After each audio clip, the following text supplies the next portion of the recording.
back to my channel. This is Jessica, and today we are learning business economics. And the very first unit we are going to start, that is introduction. So, without wasting any further time, let us go straight to the topic and let us begin. So, first of all, why does business economics even exist? Before definition, let's answer this. Imagine this real life situation. You open a small cafe. क्या होता है ना, आप एक cafe खोल रहे हो but आपको ना कुछ प्रॉब्लम्स आई स्टार्टिंग में. क्या? How much coffee should I make daily, मतलब मुझे कितनी कॉफ़ी डेली बनानी चाहिए. What if I make too much and it gets wasted. ऐसा हो अगर मान लो मैंने बहुत ज़्यादा बना ली तो वो तो वेस्ट हो जाएगी. What if I make too little and customers go away, और क्या पता अगर मैं बहुत कम बना लूँ तो कस्टमर्स आए और उनको डिमांड नहीं उनकी पूरी हो पाए और उनको वापस जाना पड़े. Should I increase price if milk becomes costly. क्या मुझे प्राइस बढ़ा देना चाहिए अगर मतलब दूध का प्राइस थोड़ा ज़्यादा कॉस्टली पड़ रहा है, मुझे महंगा पड़ रहा है. If my competitor reduces price what should I do. अगर मेरा जो कॉम्पिटिटर है, जो सेम कैफ़े वैफ़े चला रहा है, कुछ भी है, तो अगर उसने अपने प्राइस घट कर कम कर दिए हैं तो क्या मैं क्या करूँ इसमें. सो ये सिर्फ थ्योरी कोई क्वेश्चंस नहीं है, ये डेली बिजनेस की प्रॉब्लम्स हैं. जब आप बिजनेस करते हो, कोई भी करता है, तो उनको आती हैं. तो सबसे बड़ा क्वेश्चन यहाँ पे क्या आता है, how do I take the best decision with limited money, time and resources. क्योंकि सब लोगों के पास पैसा लिमिटेड ही होता है, टाइम लिमिटेड ही होता है और रिसोर्सेज लिमिटेड ही होते हैं. तो इन लिमिटेड चीज़ों के साथ मैं सबसे बढ़िया डिसीजन, बेस्ट डिसीजन कैसे लूँ. तो ये जगह है जहाँ पे बिजनेस इकोनॉमिक्स आती है. ठीक है, अब पढ़ते हैं meaning of business economics. So book line says application of economic theory to business decision making. But what does this that actually mean? In simple words, business economics teaches how to think like a business owner. तो business economics ना हमें ये सिखाती है कि हम कैसे एक बिजनेस ओनर की तरह सोचें. ठीक है, अगर मैं एक बिजनेस चला रही हूँ, तो मैं ओनर हूँ, तो मैं किस हिसाब से सोचूंगी, जो नहीं भी हो तो उसको भी समझ आ जाए. ठीक है, it answers if price changes what happens to sale. ये हमें ये बताता है कि अगर प्राइस चेंज होता है तो सेल्स पे क्या इम्पैक्ट आता है, सेल्स के साथ क्या होता है. If income of people increases, अगर लोगों की इनकम बढ़ जाती है तो क्या वो ज़्यादा खरीदने लग जाएंगे. अगर कॉस्ट इंक्रीज हो जाती है तो शुड आई रेज प्राइस और रिड्यूस प्रोडक्शन. तो क्या मैं उस टाइम पे अपना प्राइस बढ़ाऊं चीज़ों का, या फिर मैं प्रोडक्शन को कम कर दूं. So remember this core logic, business economics is equal to economics plus business decisions plus practical thinking. So, if you understand decision making under scarcity, you understand business economics. अगर आप decision making समझ जाते हो scarcity के अंदर, ठीक है, जब थोड़ी तंगी है, तो आप समझ जाओगे बिजनेस इकोनॉमिक्स. ठीक है, तो हमने बेसिकली पढ़ा बिजनेस इकोनॉमिक्स इन रियल होता क्या है. ठीक है, अब पढ़ते हैं बिजनेस इकोनॉमिक्स का नेचर. तो why is it micro in nature. हम यहाँ पे सीधा क्वेश्चन पूछा हुआ है, सो इट मीन्स ये माइक्रो होती है नेचर में. ओके, पर क्यों होती है. तो माइक्रो का मीनिंग होता है ना स्मॉल यूनिट, मैक्रो का मतलब होता है पूरी इकोनॉमी. सो बिजनेस इकोनॉमिक्स जो है वो फोकस करती है एक ही फर्म पे, एक ही प्रोडक्ट पे और एक ही मार्केट पे. इसीलिए जो बिजनेस इकोनॉमिक्स होती है वो माइक्रो इन नेचर होती है, माइक्रो इकोनॉमिक्स इन नेचर होती है. और बेसिकली जब हम बिजनेस की ही बात कर रहे हैं, बिजनेस में हमने स्टार्टिंग में ही पढ़ लिया कि रिसोर्सेज कम है, ये कम है, वो कम है, तो हम कहीं ना कहीं बिजनेस के अंदर की ही बात करें जहाँ पे हम इतनी छोटी छोटी चीज़ों के बारे में ध्यान दे रहे हैं. तो हम बड़े लेवल पे तो देख नहीं रहे अभी, है ना. तो यहाँ एक ही फर्म की बात कर रहा है, ये एक ही प्रोडक्ट की बात कर रहा है और एक ही मार्केट की बात कर रहा है. Example, why petrol price increases. Petrol के प्राइस क्यों बढ़ जाते हैं, ये मैक्रो में आ गया. Should Reliance increase petrol price today. तो क्या रिलायंस को पेट्रोल के प्राइस आज बढ़ा देने चाहिए, ये माइक्रो में आ गया. बेसिकली रिलायंस की बात हो रही है. Since firm care about their own profit, जो फर्म्स है वो अपने खुद के प्रॉफिट के बारे में ही सोचती है, उसकी चिंता करती है. Business economics is micro based, business economics जो है वो माइक्रो बेस्ड है. Then why does it use macro concepts. तो ये मैक्रो कॉन्सेप्ट्स को क्यों यूज करती है, नाउ थिंक केयरफुली. ठीक है, even if you are a small business, चाहे आप स्मॉल ही बिजनेस क्यों ना चला रहे हो, बड़ा छोटा आपका बिजनेस है, जीएसटी चेंजेस अफेक्ट्स यू. जब जीएसटी बदलता है तो आप पे इम्पैक्ट आएगा, क्योंकि पे तो आपने भी करना ही है। इन्फ्लेशन इंक्रीजेस, इन्फ्लेशन तो देखो है ही, बढ़ता तो है ही, घटता तो I don't think so, but बढ़ता है। तो ये आपकी कॉस्ट को भी अफेक्ट करेगा। इनकम ऑफ पीपल इंक्रीजेस, लोगों की इनकम भी तो चेंज होती रहती है, मतलब लाइक इट इंक्रीजेस, सो ये डिमांड पे भी इफेक्ट करेगा। सो business economics mainly use micro concepts but can not ignore macro environment. तो बिजनेस इकोनॉमिक्स जो है वो मेनली जो यूज करती है वो माइक्रो के कॉन्सेप्ट्स यूज करती है, बट वो मैक्रो एनवायरनमेंट को बिल्कुल इग्नोर तो नहीं कर सकती ना। आपका बिजनेस इस जगह पे रिलाई तो कर रहा है, इन जब चीज़ों से इम्पैक्ट उस पर आएगा, तो जब जहाँ पे हम बिजनेस को देख रहे हैं तो जो चीज़ें उस पर इम्पैक्ट करेगी हमें वो भी कहीं ना कहीं थोड़ा बहुत तो देखना ही पड़ेगा। This is pure logic, not language. So the next is why is it called a science. हाँ, science means cause and effect, logical relationship, predictable outcomes. Science का मतलब क्या होता है, क्या चीज़ का कॉज है और क्या इफेक्ट आ रहा है। लॉजिकली हम देखते हैं रिलेशनशिप, या हम कोई अपनी मनगढ़ंत कहानियां तो बनाते नहीं है। साइंस में क्या होता है, everything is just logic, it's real natural. Predictable outcomes, हमें पता होता है आउटकम क्या आएगा, हमें पता होता है अगर हम ये करेंगे तो ये होगा, ये करेंगे तो ये होगा। एग्जाम्पल, प्राइस बढ़ता है तो डिमांड कम होती है। फॉर एग्जाम्पल, आप किसी भी चीज़ का आप देख लो, प्राइस बढ़ जाता है तो एक जनरल पॉइंट ऑफ व्यू से लोग उसे खरीदना थोड़ा कम कर देंगे। किसी भी चीज, कोई चीज़ आपको महंगी मिलेगी तो आप क्यों महंगा खरीदोगे। जहाँ सस्ता मिलता है तो दुनिया भाग के जाती है, like demand increase. So this relationship is not random, ये रैंडम नहीं है, ये लॉजिक को फॉलो करती है, hence science. Next, why is it also an art. अब आर्ट क्यों है यार ये। Now here's the deep part students miss. Two firms face same situation, दो फर्म है, दोनों के साथ सेम ही सिचुएशन है, same cost, same demand, same market. Cost भी सेम है, डिमांड भी सेम है, मार्केट भी सेम है, येट वन फर्म सक्सीड। तब भी दोनों में से जो एक फर्म है वो सक्सीड कर जाती है और दूसरी जो है वो फेल कर जाती है। Why, because experience, judgement, strategy, manager skills, apply rule smartly is equal to art. क्योंकि यहाँ पे एक्सपीरियंस आ जाता है, यहाँ जजमेंट आ जाती है, यहाँ स्ट्रैटेजी आ जाती है, मैनेजर्स की स्किल आ जाती है। दो फर्म compete करी है, दोनों में अलग अलग लोग होंगे, कहीं उनके अलग अलग एक्सपीरियंसेस होंगे, तो अब वो फर्म्स कैसे इन चीज़ों को, कैसे अपने आर्ट को यूज़ कर रही है, स्मार्टली कैसे करे कि वो सक्सीड कर पा रही है, तो ये आर्ट है। सो बिजनेस इकोनॉमिक्स है साइंस इन थ्योरी, थ्योरी में साइंस है, और जब प्रैक्टिस आप करोगे तो वो आर्ट है। थ्योरी में आपको हम सब बता देंगे, लाइक ऐसे करना चाहिए, ऐसे करना चाहिए। When you apply it, you use your some your some kind of skill, art. हर किसी का अपना अपना तरीका होता है अप्लाई करने का। There are experiences, there are skills, there are you know every person different charm we can say but हाँ, आर्ट।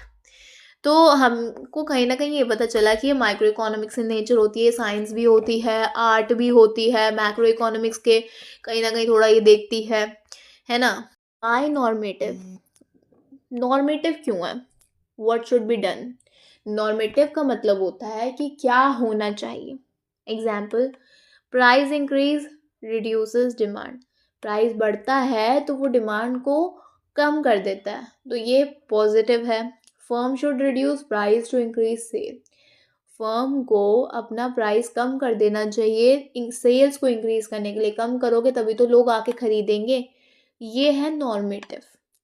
ठीक है, ऊपर वाला था तो पॉजिटिव था, नीचे वाला है नॉर्मेटिव, कि क्या होना चाहिए। फर्म को अपने प्राइस को कम करना चाहिए तभी उनकी सेल्स बढ़ेगी। अगर प्रॉब्लम आएगी सेल्स कैसे बढ़ाएं, तो ये करना चाहिए। सो business economics guides decision, so it mostly says this decision is better than that.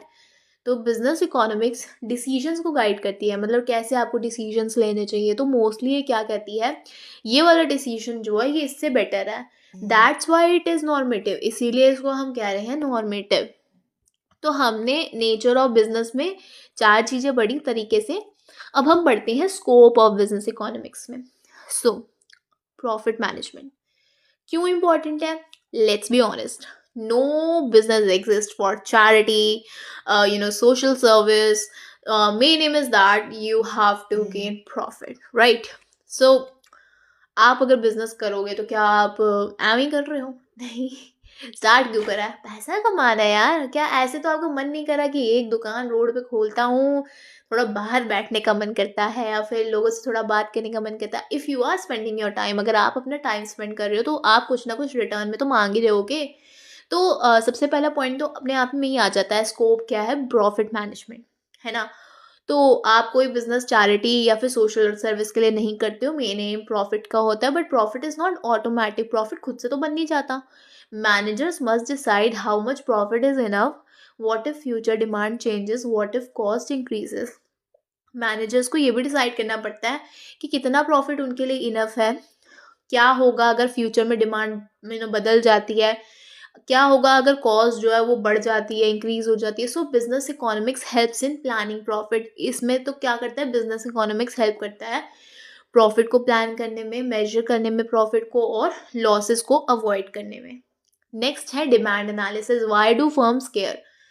मतलब फर्म्स इतनी चिंता क्यों करती हैं? Think like this, if you don't know how many people want your product, अगर आपको यही नहीं पता कितने लोग आपका प्रोडक्ट चाहते हैं लेना, देन यू में प्रोड्यूस टू मच। तो ऐसा भी हो सकता है आप बहुत ज़्यादा प्रोड्यूस कर दो तो आपका नुकसान हो जाएगा, और क्या पता आप बहुत कम प्रोड्यूस कर दो तो आप अपॉर्चुनिटी को खो दोगे, लोग आए और आपने दिया ही नहीं मतलब सामान।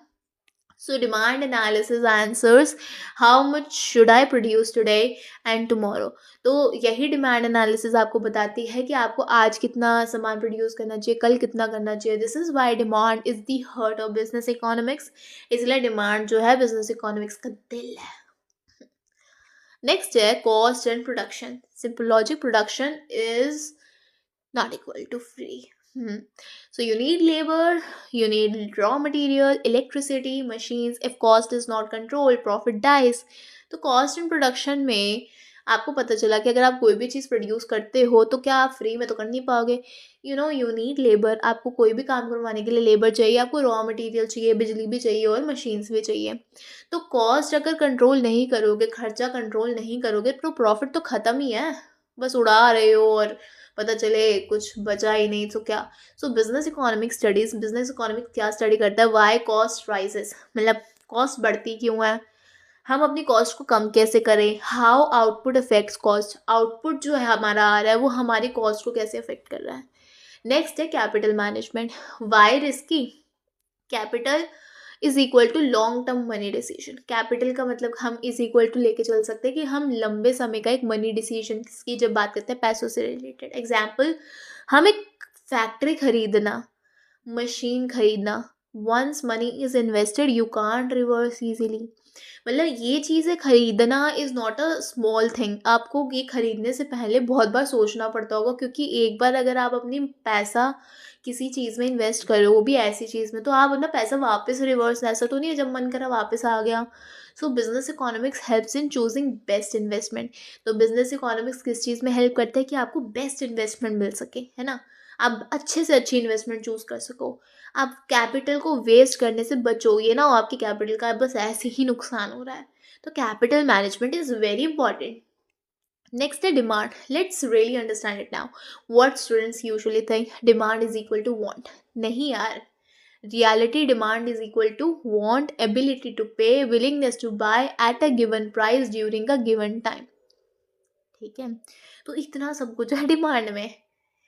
एबिलिटी है पे करने की, विलिंगनेस है बाय करने की, एक गिवन प्राइस पे, during a given time. Example, I want iPhone, मुझे आईफोन चाहिए यार, but I will buy iPhone for 50,000 this month. मतलब मुझे आईफोन तो चाहिए बट मैं आईफोन 50,000 में खरीदूंगा इस मंथ में। सो ये जो डिफरेंस है थोड़ा क्रूशियल है ना? तो दिस इज डिमांड। नेक्स्ट है law of demand. Not magic, pure psychology. So why does price increase then demand decrease? तो ऐसा क्यों होता है कि जब प्राइस बढ़ता है तो डिमांड कम हो जाती है? Because people compare alternatives. लोग जो है ना, कोई भी चीज़ खरीदने से पहले, लेने से पहले उसके ऑल्टरनेटिव देखते हैं। If suppose that you are purchasing a phone, तो आप देखोगे कि जो फ़ोन आप खरीद रहे हो उसके ऑल्टरनेटिव में और कौन कौन से फ़ोन्स हैं, क्या उनकी प्राइस पड़ रही है, कौन सा आपको बेस्ट आउटपुट दे रहा है। ये सब चीज़ें लोग कंपेयर करते हैं। परचेजिंग पावर इज लिमिटेड, लोगों की परचेजिंग पावर जो होती है कि वो खरीदना जो चाहते हैं वो काफ़ी लिमिटेड होती है, ऐसे नहीं आके खरीद लिया। High price is equal to sacrifice more money, अगर ज़्यादा प्राइस है तो आप ज़्यादा पैसा अपना सैक्रिफाइस कर रहे हो। Example, chips is ₹10, buy 2 packets. अगर चिप्स का प्राइस जो है 10 रुपये का है पैकेट का, तो आप 2 पैकेट खरीद लोगे। पर अगर चिप्स का प्राइस 50 रुपये है तो मे बी आप खरीदो ही ना। This is human behaviour, not theory, ये लोगों का बिहेवियर होता है, ह्यूमन बिहेवियर है। तो लॉ ऑफ डिमांड ऐसा है। Then a movement versus shift, now crystal clear. Movement is equal to price change only. Movement तब होएगी जब आपका सिर्फ प्राइस चेंज होगा। Ask one question, did price of the same good change? जो price किसी भी गुड का जो सेम है चेंज होता है? इफ यस तो मूवमेंट होगा। अगर आंसर हाँ में है तो movement. Same demand curve, expansion, contraction, shift, something else change. Shift कब होता है? जब मान लो प्राइस नहीं चेंज हुआ बट कुछ और चेंज हो गया। Ask this, did income, taste, substitute price change?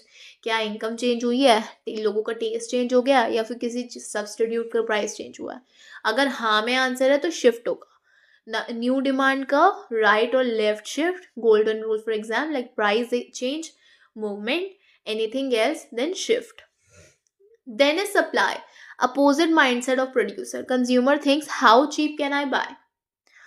Consumer जो सोचता है मैं कितना सस्ता खरीद सकता हूँ। Producer think at what price is it profitable to cell.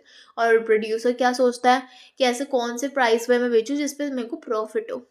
So high price more profit more supply, ज़्यादा प्राइस होगा ज़्यादा प्रॉफिट होगा और ज़्यादा सप्लाई होगा। लो price less profit less supply. और अगर आप कम प्राइस है तो कम प्रॉफिट होगा और कम सप्लाई होगा। That's why supply curve slopes downward, upward. इसीलिए जो है सप्लाई कर्व जो है वो अपवर्ड जाता है। Market equilibrium, market is like a fight, consumers want low price and producer want high price. Equilibrium is the compromise point where nobody wants to change behavior. Equilibrium वो point है जहाँ पे एक compromise point होता है और कोई भी अपना behavior change नहीं करना चाहता। If price is higher, excess supply, price falls. अगर price ज़्यादा है तो supply ज़्यादा होगी and price जो है वो गिर जाएगा। एंड इफ प्राइस लोअर है, एक्सेस डिमांड होएगी तो प्राइस जो है वो बढ़ जाएगा। So market automatically reaches balance. This is Adam Smith's invisible hand.